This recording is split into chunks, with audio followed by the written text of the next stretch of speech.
Welcome back to another episode of Building Up Your Business, the podcast. I'm your host, Erica Dill with Operationally Up. We have another great episode. We're keeping on that roll of talking about AI, and today we're going to talk about how human elements and AI work together, how to use remote talent and technology to boost your business. And today we are joined by Lael Sturm. Lael, thank you so much for joining us today. Thanks, Erica. Great to be here. Awesome. As y'all can hear, I'm a little hoarse, but we're going to power through this anyways. Leo started his career in the music industry. I'm in Hollywood, so I've got that connection. Always kind of fun. Earned his MBA from Columbia Business School and went on to build deep experience in the startup world, participating in multiple successful exits. After running a marketing agency for 15 years, he founded Augmenters, a virtual assistant, a unique model that placed experienced trained marketing and sales assistants into growing businesses while managing them for results, not just headcount. Often supported by internal AI strike teams that automate and run systems for clients. Known for his belief that strategy plus contacts plus effort equal success. I am so excited to talk about this today. So let's just jump right in. You talk about human plus AI, and that's really what you've talked about, and not using AI to replace people, but to really augment that. So, what does that mean in terms of what you guys offer? Yeah, so we're at a place right now where AI is a very powerful tool. It for sure increases productivity, no question about it. But we're not at a place where everybody has a human-shaped robot who washes dishes and irons their shirts. We're just not there yet. So, same goes with assistants in your business. You still need a human assistant, not to do everything. And frankly, supplementing that human assistant with AI tools makes that assistant so much more productive. And I'll give you an example.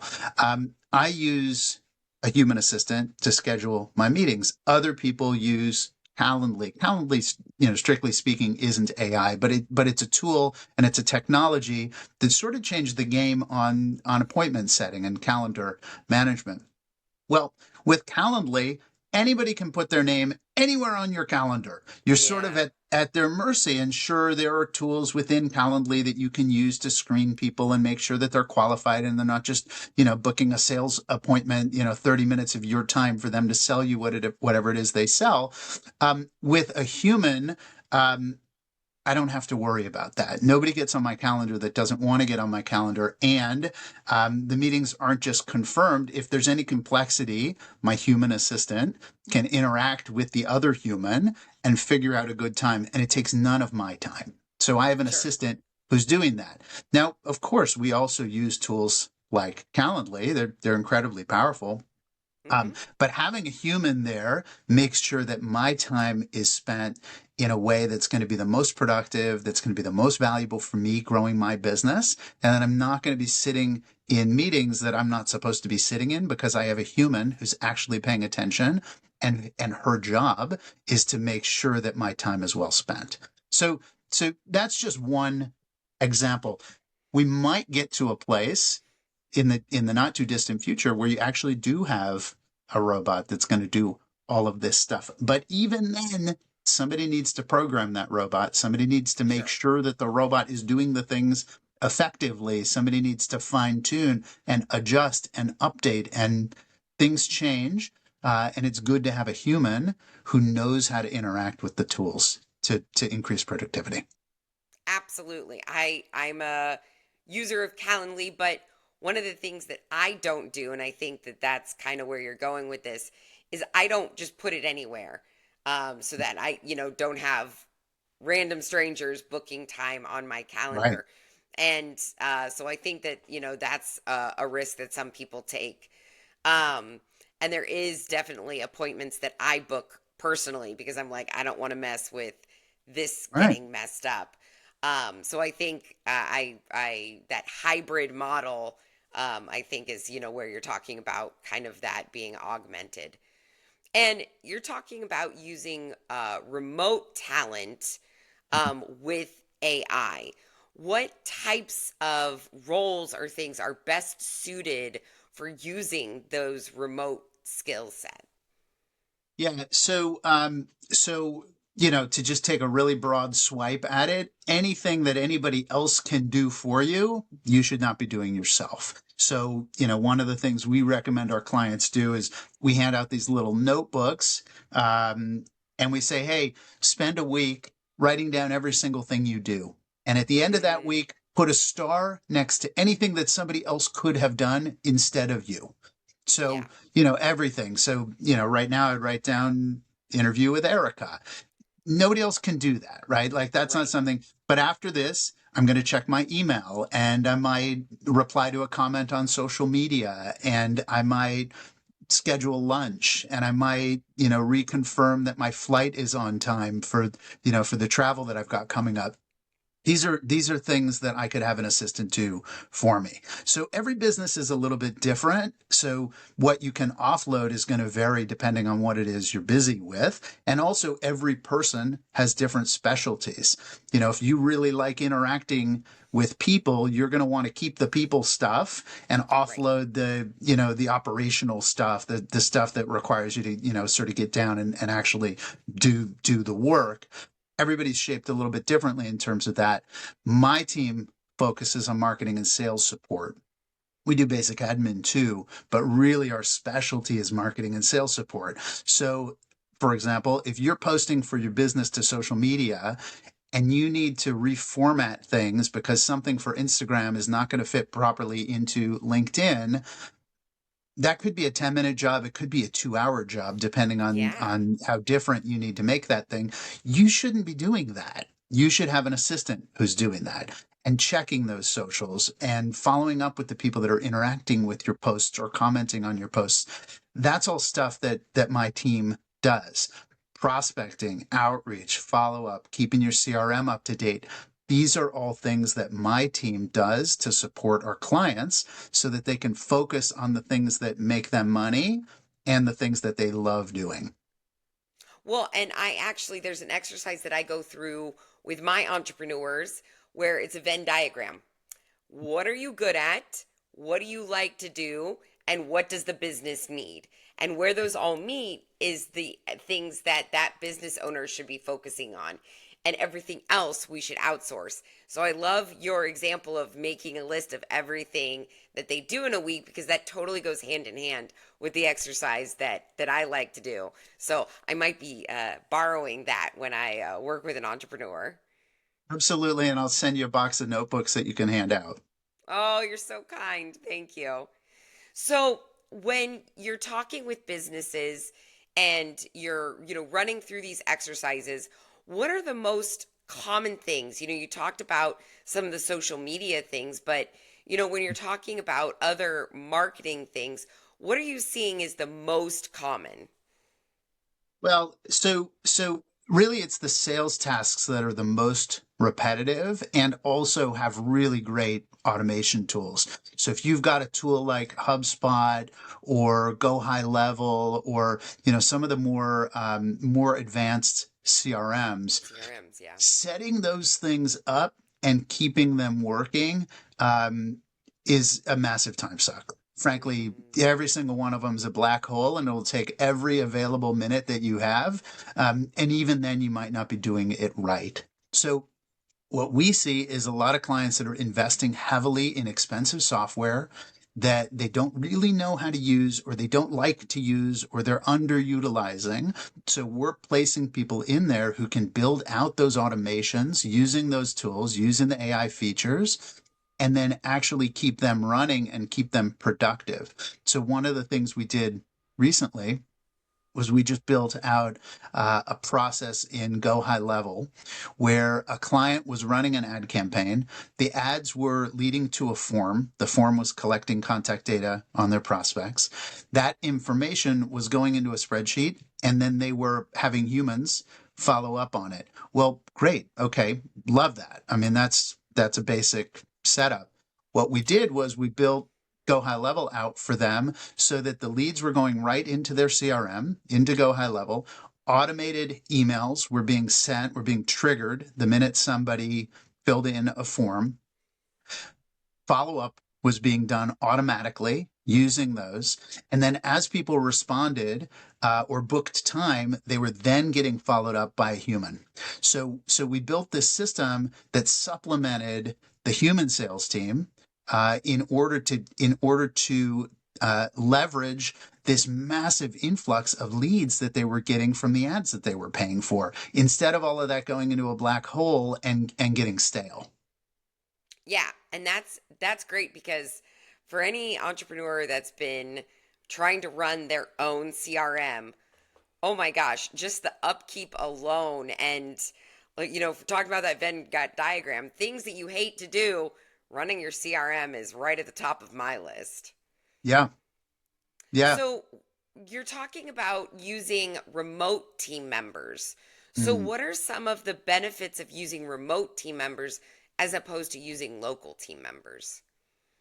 Yeah, so there's a number of advantages. The two glaringly sort of unavoidable advantages to using remote team members are, one, cost, because your local talent is going to be expensive, and two, by expanding the net to include people from outside of your region, you're increasing the potential talent pool.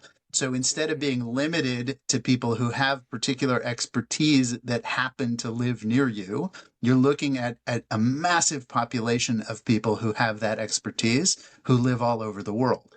Um, there are other benefits also. There's some cultural benefits. There are Sure. some time zone benefits. We've Yeah. got we've got teams of people who work around the clock, and not that we're staffing one person to work a 24-hour day, but we've got three people in 8-hour shifts that can cover a 24-hour day because we've got a client who needs their phones monitored around the clock.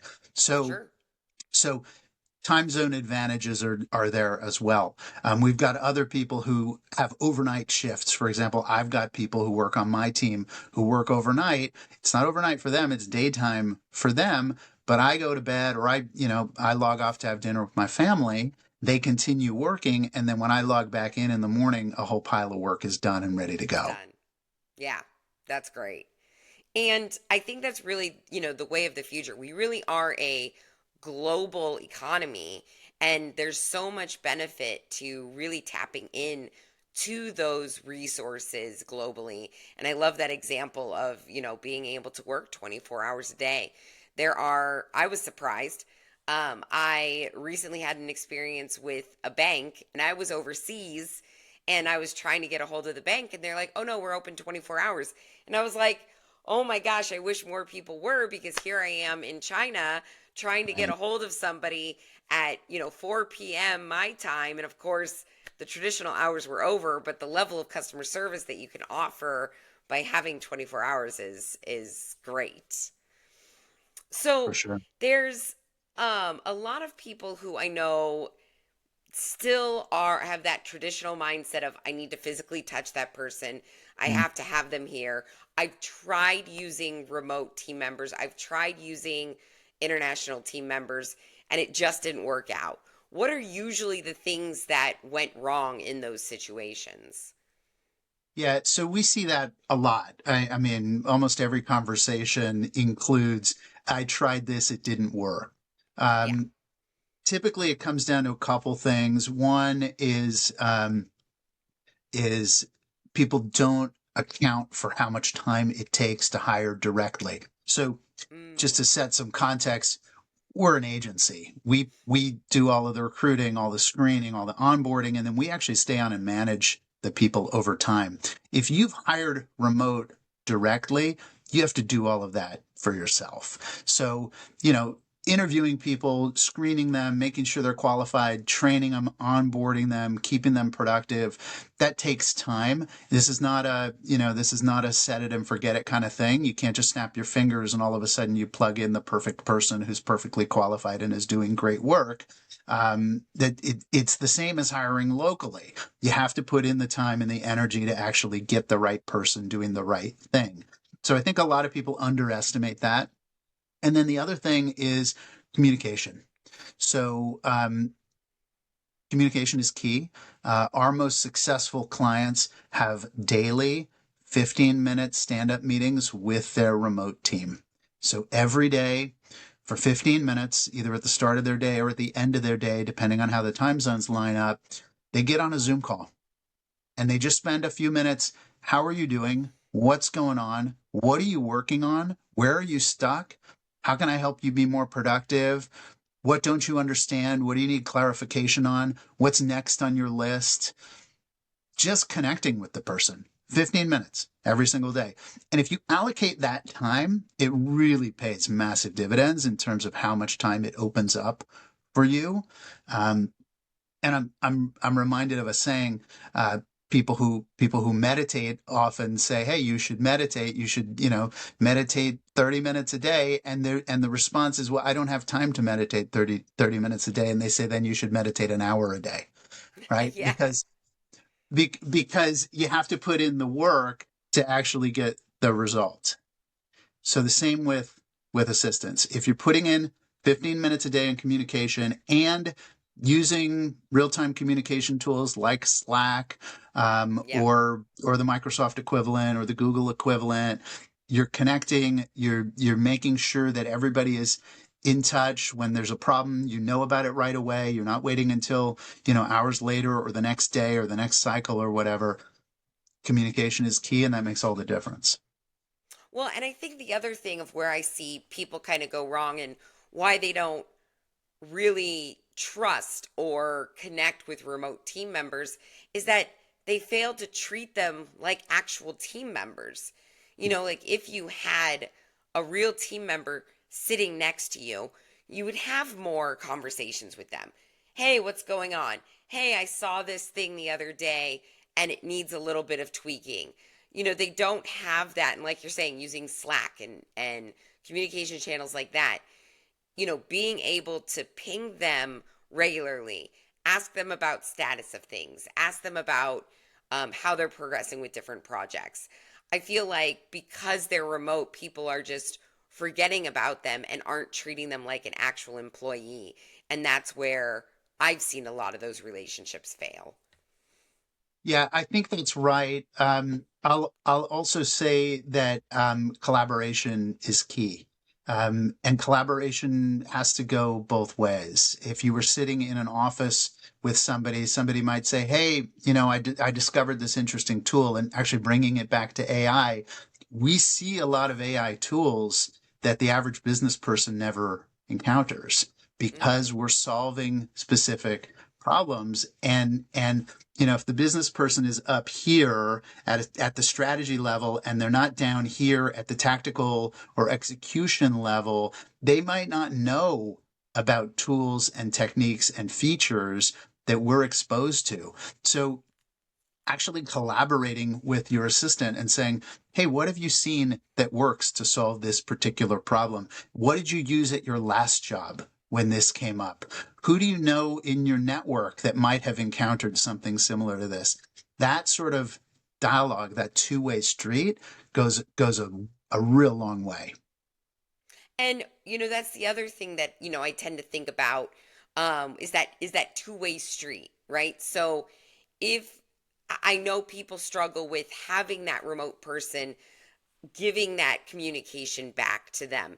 And I think, one of the things you said about having that 15-minute meeting, right, the touch point probably helps with that. What other tips and tricks do you have for helping encouraging that remote person to communicate back? Yeah, so we train for that with our Oh, team. So okay. we're encouraging our team to give feedback. It's interesting. A lot of people will come to us and they'll say, I just want somebody who can follow directions. I just want somebody who can do the thing that I ask them to do. I think in their heart they mean it, but the truth is that they actually want somebody who's going to be capable of independent thought, who's going to see a problem and say, you know what, I have a way to solve this. It may not be the way you would have solved it, but give me a chance to do this. I promise you, I'm going to give you a great result. So we're screening for what we call grit. We've got a grit questionnaire that we put assistants through before we place them to make sure that they're not just capable, but confident enough to actually push back a little bit when something doesn't make sense. To say, hey, I know you want this. This doesn't make a lot of sense. Or I know that you need it by tomorrow. Something else is going to have to come off my plate in order for me to actually get this done, and be able to have that two-way communication, and not just do what they're told, but actually do what they're told in a way that's going to make a lot of sense and that's going to allow the business to thrive and grow. Yeah, and that makes perfect sense. So if we're talking about businesses that are growing and experiencing these new challenges, or business leaders who are taking on more responsibility and need to get things off their plate, what stage of a business or stage of a growth are you seeing where these remote team members and the AI is really starting to be beneficial? So, so there are various stages where you should be using remote team members and AI. The sort of the biggest leverage point we see is when businesses start to scale team. So it's not just the founder, it's not just the founder and a couple of people. It's, 5 or 10 people or more, often 20 or even 50 people, where they're saying, hey, you know what? We're really busy. Like, there's a lot going on here. We've got we've got a great senior leadership layer. We're thinking strategically. We've got goals. Everybody knows what they're doing, but everybody is really up to their eyeballs in things to do, in actual work. And that work needs to be laid off. So that's where the real leverage is. That's where you can turn to a remote team or an agency like mine, plug in 1, 2, 3 people who come on and actually provide real value from day one, where they're getting things done and they're actually checking boxes instead of just filling seats. Yeah. Well, and that was going to actually lead into, well, I actually have two questions, so I'll go back to the first one. So there's kind of that, I see the two separate pieces where this probably makes the most sense. And that's what you're talking about is as you're growing a business and as your team is getting busier, helping to really augment that work by bringing on somebody um, that is maybe a less expensive headcount, but that's helping your more senior team members be more efficient on the types of things that they're specialized at doing. And then I see the other time that this could be really effective that we talked about earlier is when a business leader themselves is doing too much work that they need to be focused on, and they need to be really working on the things that are best for them, and then offloading some of those more tedious, non crucial tasks that the business owner shouldn't be doing. Yeah, I think that's right. And I'll just, add one more thing. This is like, 2.1, doing stuff that the business leader doesn't like doing or isn't Yeah, good at doing. If you're not detail oriented, you're the big picture person in your business, somebody's got to be paying attention to the details. You should true. hire somebody who is detail oriented, making sure nothing slips through the cracks, following you up, making sure that you've done the thing that you said, managing up, frankly. And I have my assistant do this all the time. Hey, Yeah, Lael, did you get this thing done? Oh, no, I forgot. I'm going to take care of it right now. She's not my boss, but I appreciate the oversight. I appreciate that she's paying attention and she can say, hey, Lael, I've still got this thing on my list. Is this done or not done? No, not done. yeah. I'm on it. Yep. And I actually, that's one of the favorite things. I have a customer service rep who's actually in the Philippines, and that's what I told him specifically. If I give you an assignment and you need something from me, don't just ask me once. If I don't get it to you, remind me again, because I've got a list over here of 15 things and I might have forgotten about that. And that's, if you need that to do your job, just keep pinging me until I get it to you. Yeah, yeah, I love that. Philippines is a great resource, culturally amazing, really very, very smart, articulate, fluent in English. It's really a wonderful country and worth outsourcing to. Sometimes I think he speaks more proper English than I do. I think So, that might be true. yeah, yeah, I know it's true. He corrects my spelling mistakes. I just I just said here, you proofread my stuff because apparently I didn't go to school for English. Um, so we're talking about, and I love the example of you're adding team members, people are getting busier. How do you really make sure that you're using remote team members to stay competitive? You're using AI and team members to stay competitive and not just adding headcount. Yeah.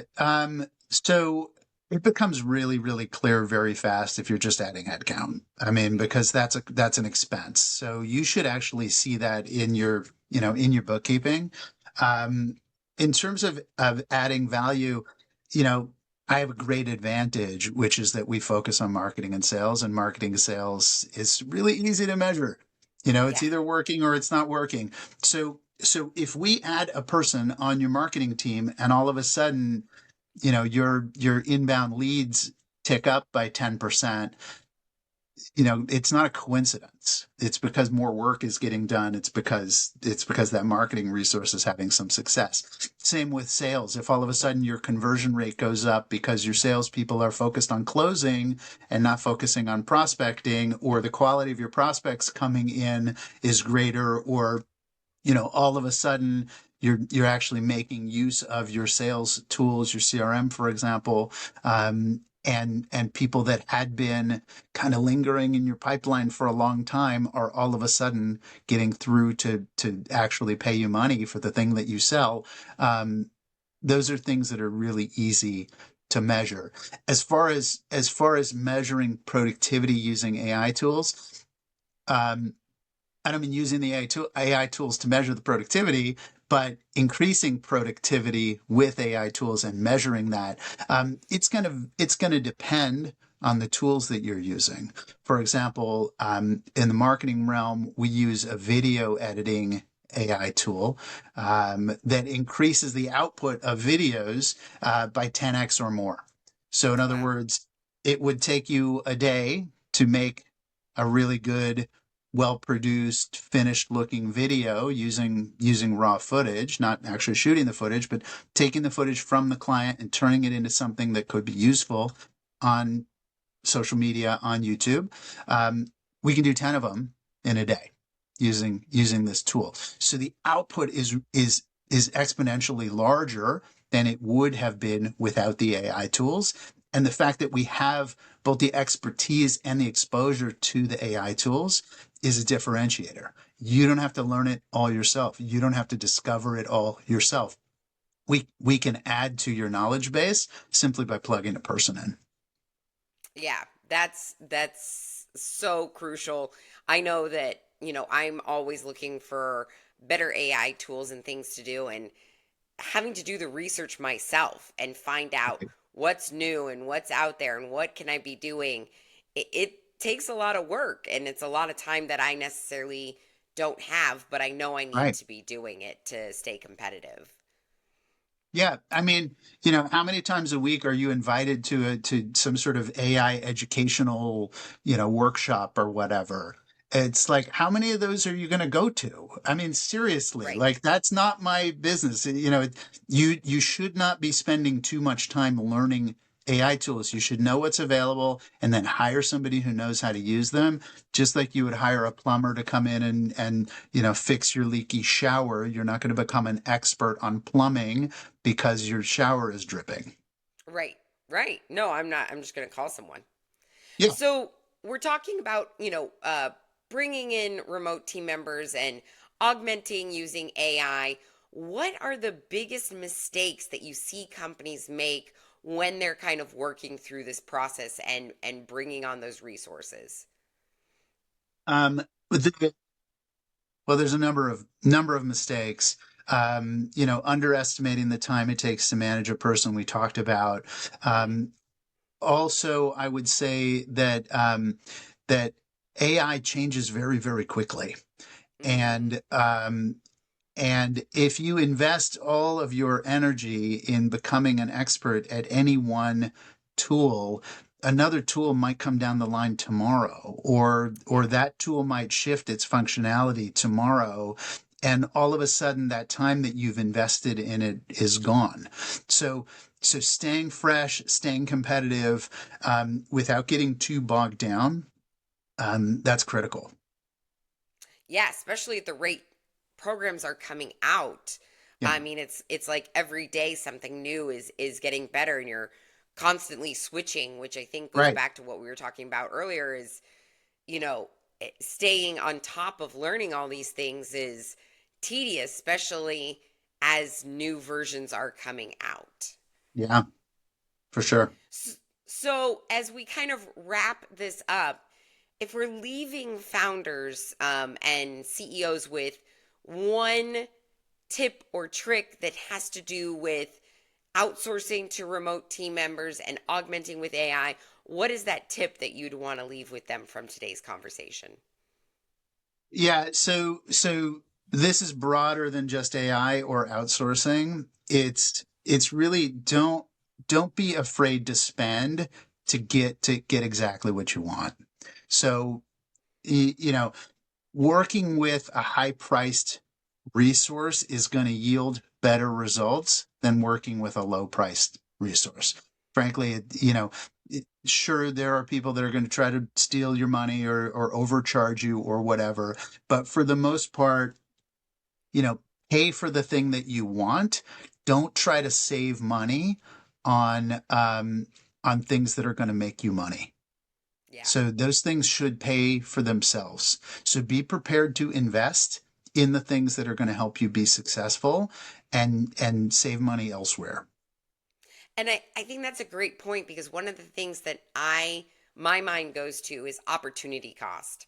I Yeah, think of a lot of people are, especially when they're looking at these types of tasks, they're not calculating how much of their time, if they think about, bill it as if it's a billable hour, how much is right. their time actually worth? And like you said, using that list, how much time are they spending on those tasks that could be outsourced and what opportunities are they missing out on because they're doing those tasks and not doing biz dev or growing the business or working on the business. Yeah, for sure. We say all the time, don't don't spend your $1,000 hours doing $20 tasks. Exactly. Exactly. I love that. This has been a fantastic episode. Lael, thank you so much for joining us today. My pleasure, Erica. Super fun talking to you. And I hope that you all enjoyed this episode. We'll continue to work on bringing more AI conversations because I know that's the top of everybody's mind. And thank you for joining us at Building Up Your Business. Remember, from bombs to order fulfillment, marketing to taxes, learn the stuff from the pros before you step in it. My name is Erica Dill with Operationally Up. I have been your host. Remember that Operationally Up is here to help your consumer goods business grow for maximum profitability. We'll be back in another 2 weeks with another great episode and another great pro. Until then, have a wonderful day.